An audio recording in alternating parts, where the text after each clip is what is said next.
Kaum muslimin, hamba-hamba Allah sekalian yang kami muliakan, Dajjal ini akan memasuki seluruh kota-kota besar di dunia, kecuali Mekah dan Madinah dia tidak berhasil memasuki. Kedua kota ini, baik fisiknya tidak bisa masuk ke Mekah Madinah, baik ilmu kekuatan sihirnya dan magicnya tidak bisa masuk ke dalam Mekah dan Madinah. Makanya salah satu kata Nabi, kalau kamu ingin selamat, kamu dengar Dajjal sudah keluar, segeralah hijrah, larilah ke Mekah atau ke Madinah. Jika tidak mampu, ada 5 langkah lain yang diperintahkan Nabi agar selamat dari Dajjal laknatullah alaih. Kaum muslimin yang kami muliakan, Dajjal ini bukanlah makhluk raksasa tinggi besar.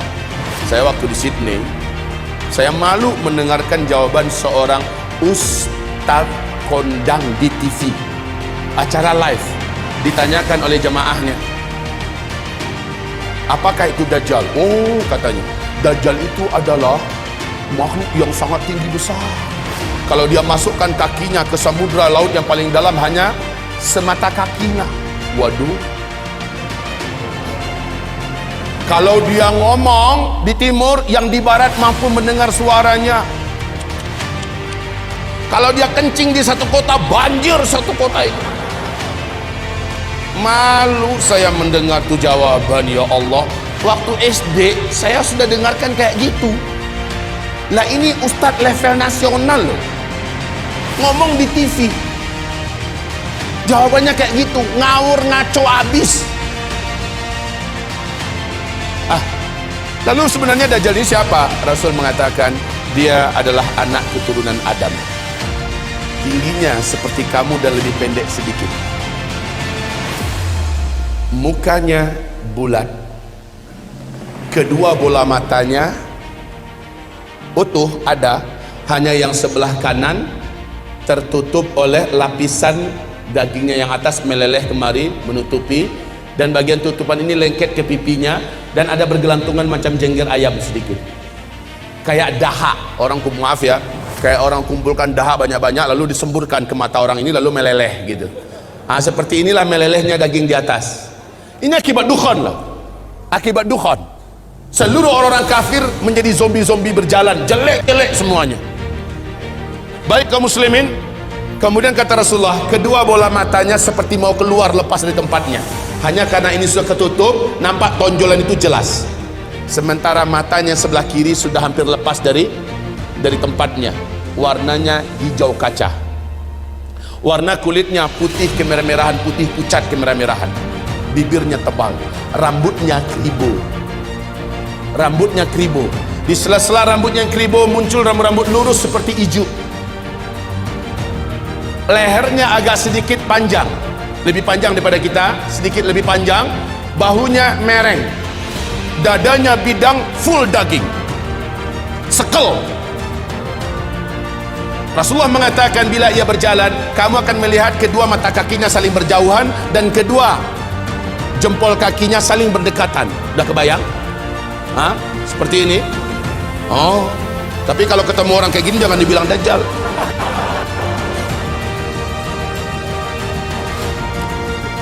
Orang biasa tapi jelek minta ampun, jelek abis. Kaum muslimin, kata Rasulullah berikutnya sallallahu alaihi wasallam, bagi orang yang beriman, yang menurut Allah imannya masih sahih, menurut Allah imannya masih benar, dia diizinkan oleh Allah mampu membaca huruf Ka, Fa, Ra di antara kedua alis matanya. Ada tertulis Ka, Fa, Ra, yaitu kafir. Walaupun aslinya dia nggak pandai membaca Arab, membaca Al-Quran, tapi imannya menurut Allah sahih, dia akan mampu melihat itu. Kalau sempat ke beberapa papasan, dia mampu melihat kafara. Ibarat Allah yang kami muliakan, Rasulullah sallallahu alaihi wasallam bersabda, semua kemampuan yang jahat di bumi ini ada pada dia. Seluruh jin dan syaitan berkhidmat dan melayaninya menjadi pengikutnya. Coba bayangkan, dukun mana di bumi ini yang sanggup menaklukkan seluruh jin dan setan? Sementara Dajjal dengan sukarela dan senang hati, seluruh jin dan setan berkhidmat kepadanya dalam rangka Ya awas ya, di fase keempat ini adalah fase di mana setan jin dan setan manusia bersatu memperbanyak calon penghuni neraka. Di fase keempat ini, makanya ketika Dajjal muncul, ma baina khalqi Adam ila qiyamis sa'a fitnatun akbar minad Dajjal. Sejak bumi ini Allah ciptakan, sejak Adam Allah ciptakan sampai hari kiamat, tidak ada fitnah yang lebih dahsyat, tidak ada fitnah yang lebih hebat, tidak ada fitnah yang lebih berat melebihi fitnahnya Dajjal. Maka berlindunglah kamu kepada Allah dari fitnah Masih Dajjal.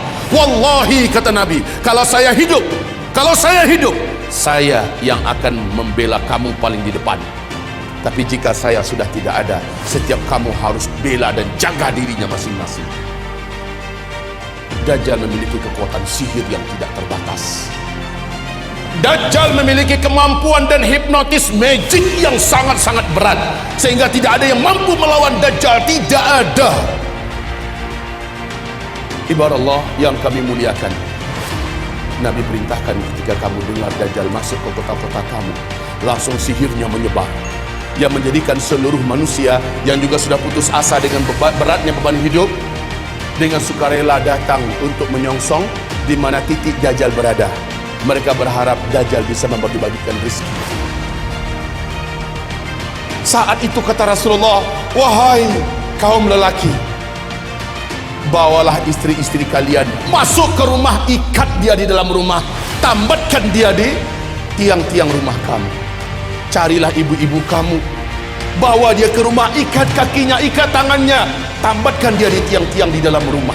Carilah anak-anak gadis kamu, selamatkanlah wanita-wanita kamu, karena sesungguhnya yang paling banyak sujud menyembah Dajjal ketika Dajjal masuk ke kota-kota di bumi ini adalah kaum wanita.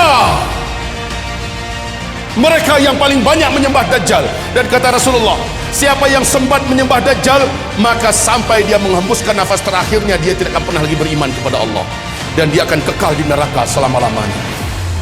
Maka ibu-ibu, pantas kalau Nabi memperingatkan umatnya berulang-ulang, berlindunglah dari Dajjal, berlindunglah dari Dajjal, berlindunglah dari Dajjal. Seluruh dukun satu bumi, seluruh ahli-ahli sihir satu bumi akan sujud menyembah Dajjal. Dengan sihirnya, Dajjal menunjuk ke arah langit. Maka dalam pandangan mata manusia, awan berkumpul berarak dari mana-mana, padahal sudah sekian tahun awan tidak ada di langit. Lalu menurunkan air hujan, padahal hanya Tuhan yang mampu melakukan itu. Dengan telunjuknya, Dajjal menunjuk ke arah tanah yang gersang dan tandus. Tanah itu seperti memperlihatkan rumput-rumput hijau pun muncul, air sungai mengalir. Dengan sihirnya Dajjal, dia menunjuk ke arah kuburan yang ada. Maka seluruh yang pernah mati dan ada di kuburan itu bangkit, hidup dalam keadaan utuh, manusia yang utuh seperti masih hidup dulu, dan langsung berjumpa sang ayah dengan anak, anakku, mak dengan anak, anakku, suami dengan istri, istriku, padahal mereka sudah mati. Ternyata terbongkar rahasianya. Rasul mengatakan itu seluruhnya bukanlah orang yang sudah mati, tapi jin-jin dan setan-setan yang menjelma menjadi orang yang dulu pernah hidup, agar menipu orang-orang yang masih hidup ini. Lalu mereka berkata, inilah Tuhan kita yang telah menghidupkan kami kembali. Akhirnya manusia sujud kepadanya. Sungguh sangat dahsyat, Pak. Orang-orang lemah iman, minim amal soleh, dia akan tertipu. Ingat sekali lagi, siapa yang beriman dengan Dajjal, dia tidak akan pernah beriman kepada Allah sampai dia mati. Dia akan menjadi ahli neraka kekal di dalamnya.